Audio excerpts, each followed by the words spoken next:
انہی کی چوکھٹ پہ جا کے مانگو حضور دیں گے، ضرور دیں گے۔ معروف قاری اور آپ کو یہ اعزاز حاصل ہے شاہ فیصل مسجد میں کئی مرتبہ آپ نے شبینہ پڑھایا ہے۔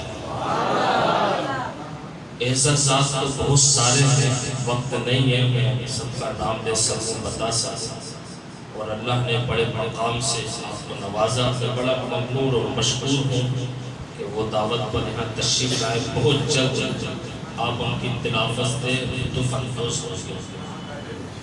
امام جلال الدین سیوطی رحمۃ اللہ تعالیٰ علیہ فرماتے ہیں جس مسجد میں، جس علاقے میں اور جس محلے میں محفل ملاد ہوتی ہے، یہ بہت بڑے محدث ہیں اعلیٰ حضرت کے لیے بھی، اور 10 رسالے لکھے سرکار کے والدین کے ایمان۔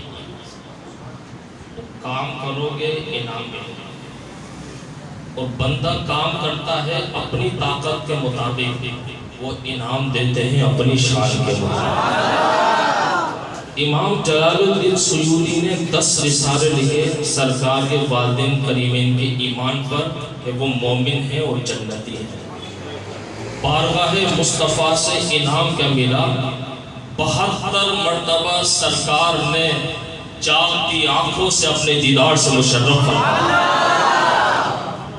کام کرو گے انعام ملے گا، حضور کے لیے اخلاص، یہ کام کر رہے ہیں حضور کے لیے، اپنے بیوی بچوں کو چھوڑ کے نکلے ہوئے ہیں، تیزاب ان کے اوپر ڈالا جا رہا ہے، وہ چلتے جا رہے ہیں، شیلنگ کی جا رہی ہے بے انتہا، وہ چلتے جا رہے ہیں، گولیاں ماری جا رہی ہیں، وہ چلتے جا رہے ہیں، ڈنڈے مارے جا رہے ہیں، وہ چلتے جا رہے ہیں، لہو لوہان ہو گئے ہیں، وہ چلتے جا رہے ہیں حضور کے لیے۔ اور میرا وجدان ہے، یقین ہے، وہ سرکار کے لیے اپنی طاقت سے بڑھ کر کام کر رہے ہیں۔ ابھی شہید ہو گئے تو ابھی وہ شہید نہیں ہوئے، غازی بنے تو محشر کے دن میرے آقا خود بن کے اپنے سینے سے لگائیں گے، اپنے سینے سے لگائیں گے۔ جو جیسا کام کرتا ہے نا حضور ویسا انعام عطا فرماتے ہیں۔ حضور کے لیے کام کرو، اگر ہو سکتا ہے دنیا اور آخرت میں نجات چاہیے تو حضور کی بارگاہ میں ایک اور نذرانہ عقیدت پیش کرنے کے لیے میں دعوت دوں گا۔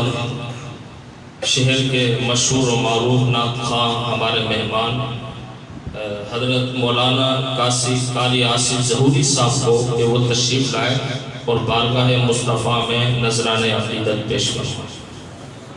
نعرہ تکبیر، نعرہ رسالت، تاجدار ختم نبوت، سرکار کی آمد، دلدار کی آمد، سونے کی آمد، قاری آصف ظہوری